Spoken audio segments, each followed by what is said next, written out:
Assalamualaikum class 6. Hope you all will be fine and have prepared your previous lessons. Today we are going to start our 40th lecture and the name of the topic is changing the planet. ये जो हमने दो अपने previous lectures में topic पढ़े हैं 4.4 and 4.5, आज हमने उनकी एक्सरसाइज क्वेश्चंस करने हैं, उनके एक्सरसाइज को सॉल्व करना है। तो सबसे पहले क्वेश्चन नंबर फर्स्ट देखते हैं। Question number 1 is explain why humans should worry about changes in the atmosphere। जैसे कि हमने इस चैप्टर के इंट्रोडक्शन में पढ़ा था कि हमारा अर्थ जो टेम्परेचर है, अर्थ जो एटमॉस्फेयर है वो चेंज हो रहा है। तो क्वेश्चन ये है कि इंसानों को जो चेंजेस आ रही हैं एटमॉस्फेयर में उसको लेकर परेशान क्यों होना चाहिए। तो बच्चे इसका सिंपल सा आंसर है कि हमें पता है कि एटमॉस्फेयर हमारे लिए कितना ज़्यादा फ़ायदेमंद है। एटमॉस्फेयर में जो एयर है उसकी वजह से ही हम लोग सांस ले पाते हैं, उसकी वजह से ही प्लांट जो है वो अपनी खुराक तैयार करते हैं, उसी की वजह से ही एटमॉस्फेयर की वजह से ही हमें जो सन से आ रही हैं हार्मफुल रेडिएशन, अल्ट्रावायलेट रेडिएशन, उससे हम लोग बच सकते हैं एटमॉस्फेयर की ही वजह से। तो अगर एटमॉस्फेयर चेंज हो जाएगा तो फिर तो ये सारे प्रोसेसेस नहीं हो पाएंगे। इसीलिए हमें इसके बारे में परेशान होने की ज़रूरत है कि हमारा एटमॉस्फेयर जो है वो चेंज क्यों हो रहा है। इसको आप किस तरह से लिखेंगे वो हम देख लेते हैं। बच्चे ये हमारे पास एक्सरसाइज क्वेश्चन नंबर 1 का आंसर होगा। पहले हम इसके फ़ायदे बताएंगे कि एटमॉस्फेयर हमारे लिए बहुत फ़ायदेमंद है। Our atmosphere let us breathe, atmosphere की वजह से हम सांस लेते हैं। Allows plants to make food, इसी की वजह से प्लांट जो है वो अपनी खुराक तैयार करते हैं। Shield us from harmful ultraviolet radiations, ये हमें प्रोटेक्ट करता है, शील्ड करता है कहाँ से, जो हार्मफुल रेडिएशंस आ रही हैं, अल्ट्रावायलेट रेडिएशंस आ रही हैं सन से, उससे। And keeps the earth at an ideal temperature for life, और एटमॉस्फेयर ही क्या करता है, इतना आइडियल टेम्परेचर प्रोवाइड करता है कि लाइफ उसके ऊपर सर्वाइव कर सके। जैसे कि हमें पता है कि जो दूसरे प्लैनेट हैं उसके ऊपर लाइफ नहीं है। क्यों? क्योंकि उनके पास एटमॉस्फेयर नहीं है, ठीक है, उनके पास एयर नहीं है। जैसे कि मरीख हो गया, ठीक है, तो उनके पास एयर नहीं है, इसलिए वहाँ पे कोई लाइफ एग्जिस्ट नहीं करती। तो एटमॉस्फेयर की ही वजह से लाइफ जो है वो अर्थ पे एग्जिस्ट कर रही है।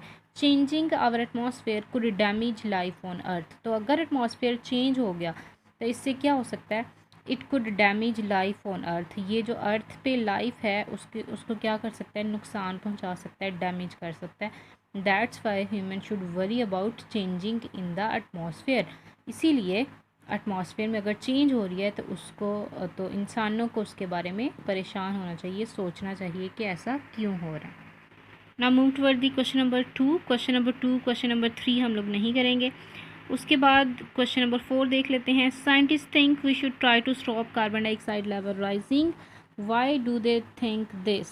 कहते हैं साइंटिस्ट जो हैं वो ये बात सोच रहे हैं, उनका ये ख्याल है कि हमें कार्बन डाइऑक्साइड का लेवल जो है वो इंक्रीज़ हो रहा है, तो हमें इसको स्टॉप करना चाहिए, हमें इसका लेवल बढ़ने नहीं देना चाहिए। Y do they think this, वो ऐसा क्यों सोचते हैं। बच्चे हमने पढ़ा था, अगर आप लोगों को याद हो तो हमने पढ़ा था कि कार्बन डाइऑक्साइड का लेवल जो जो इंक्रीज़ होता है तब तब टेम्परेचर, हमारे जो अर्थ का टेम्परेचर है वो इंक्रीज़ होता है, ठीक है। इसीलिए हमें क्या करना चाहिए, हमें कार्बन डाइऑक्साइड का जो लेवल इंक्रीज़ हो रहा है उसको स्टॉप करना चाहिए। इसका आंसर हम लोग कहाँ से लिखेंगे, इसका आंसर बच्चे हम यहाँ से लिखेंगे, as carbon dioxide level rises, क्योंकि जब कार्बन डाइऑक्साइड का लेवल राइज करता है so does earth's average temperature, तो अर्थ का जो एवरेज टेम्परेचर है वो भी इंक्रीज़ करता है। Carbon dioxide works like the glass in the green house, carbon dioxide जो है वो ग्रीन हाउस में एक ग्लास की तरह एक्ट करती है। It lets light from the sun through, ये सन से लाइट को अंदर आने देती है, इस ज़मीन तक आने देती है, but stops some of the earth heat escaping, लेकिन ज़मीन से जो अर्थ ने बाहर जाना होता है, एक लेयर ने जो बाहर जाना होता है दोबारा से रिफ्लेक्ट करने के बाद, उसको नहीं जाने देती। The more carbon dioxide there is in the atmosphere, जितनी ज़्यादा कार्बन डाइऑक्साइड एटमॉस्फेयर में रह जाएगी the hotter earth will be, उतनी ही हमारी ज़मीन क्या हो जाएगी, हॉट हो जाएगी, गर्म हो जाएगी, ठीक है। That's why scientist think that we stop the carbon dioxide level rising, इसीलिए साइंटिस्ट जो है वो ये बात सोचते हैं कि हमें कार्बन डाइऑक्साइड का जो लेवल राइज हो रहा है उसको क्या करना चाहिए, स्टॉप करना चाहिए। Question number 5, describe 2 ways that we can stop the amount of carbon dioxide in the atmosphere rising. दो तरीक़ाकार बताएं जिसके ज़रिए से हम कार्बन डाइऑक्साइड के लेवल को बढ़ने से रोक सकते हैं। तो बच्चे इसका सिंपल सा पहले तो हमें क्या करना चाहिए, बाय प्लांटिंग मोर ट्रीज़, हमें ज़्यादा से ज़्यादा दरख्त उगाने चाहिए और जो पहले से दरख्त मौजूद हैं उनको नहीं काटना चाहिए। ठीक है, एक तो ये मेथड हो जाएगा। दूसरा, हमें जो फॉसल फ्यूल हैं उनको कम जलाना चाहिए, लकड़ी, फ्यूल, ये जो चीज़ें हैं जिनमें कार्बन डाइऑक्साइड प्रेजेंट है, हमें कोशिश करनी चाहिए कि इसकी बर्निंग जो है वो कम से कम हो सके। इसको हम किस तरह से लिखेंगे? First method is by planting more trees, हमें ज़्यादा से ज़्यादा प्लांट उगाने चाहिए। Second method by burning less fossil fuel, हमें कम जो फॉसल फ्यूल हैं, हमें फॉसल फ्यूल की बर्निंग कम करनी चाहिए। तो ये दो हमारे पास तरीक़ाकार हैं जिनके ज़रिए से हम कार्बन डाइऑक्साइड के लेवल को राइज़ करने से स्टॉप कर सकते हैं।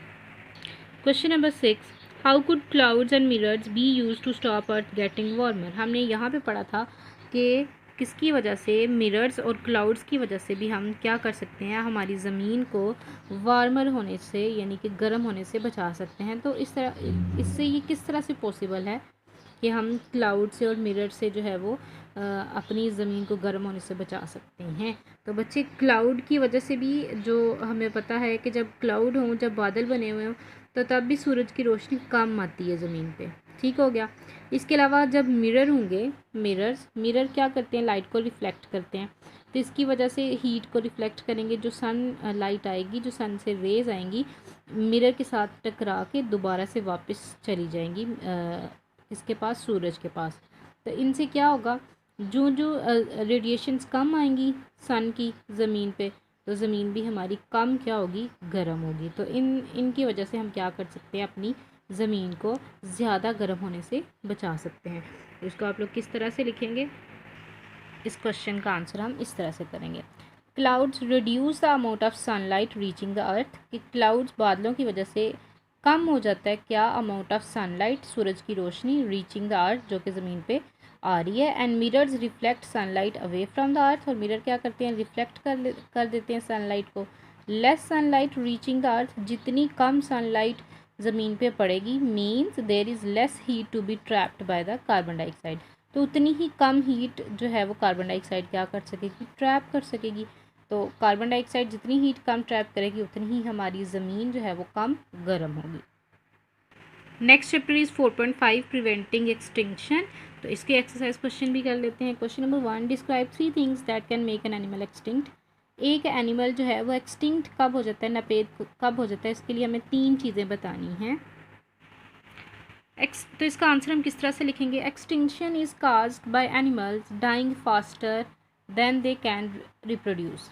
एक्सटिंक्शन होती कब है, जब एनिमल ज़्यादा मरते हैं, और कब, और कम क्या होते हैं, प्रोड्यूस होते हैं। ठीक है, एक्सटिंक्शन इज़ काज्ड, एक्सटिंक्शन तब होती है व्हेन एनिमल्स डाइंग फास्टर, जब एनिमल ज़्यादा तेज़ी से मरते हैं, देन दे कैन रिप्रोड्यूस, यानी कि उतने पैदा नहीं हो रहे होते जितने मर जाते हैं। और ये होता किस वजह से है, due to pollution of rivers, rivers में क्या हो जाए, पोल्यूशन हो जाए।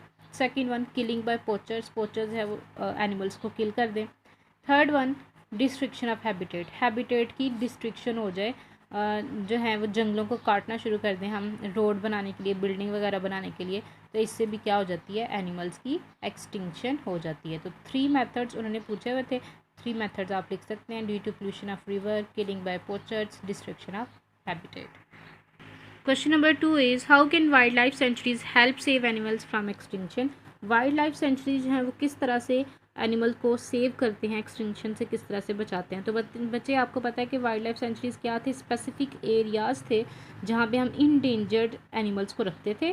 ठीक है, फिर उनकी हिफाजत की जाती थी, और उनको जो है वो चैरिटीज़ जो हैं वो उनको पे करती थी उन लोगों को जो कि उन एनिमल की प्रोटेक्शन करते थे, उनको गार्ड करते थे।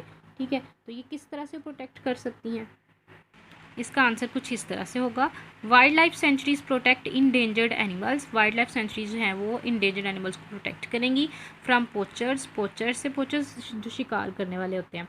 As the animals there are guarded, क्योंकि वहाँ पे जो एनिमल्स रखे जाते हैं उनको गार्ड किया जाता है, उनकी बाकायदा हिफाजत की जाती है, और चैरिटीज़ जो हैं वो उन लोगों को पैसे भी देती हैं जो एनिमल्स को गार्ड करते हैं, उनकी प्रोटेक्शन करते हैं। एक्सरसाइज क्वेश्चन नंबर 3 हम लोग नहीं करेंगे, क्वेश्चन नंबर 4 देखेंगे। Explain why conservationist breed endangered species in captivity. कि हमने ये मेथड पढ़ा था कैप्टिव ब्रीडिंग, जिसमें हमने कैप्टिव ब्रीडिंग प्रोग्राम पढ़ा था। तो उसने कहा था कि उन्होंने पूछा कि कंजर्वेशनिस्ट जो हैं वो इंडेंजर्ड स्पीशीज़ को कैप्टिविटी में ब्रीड क्यों करवाते हैं।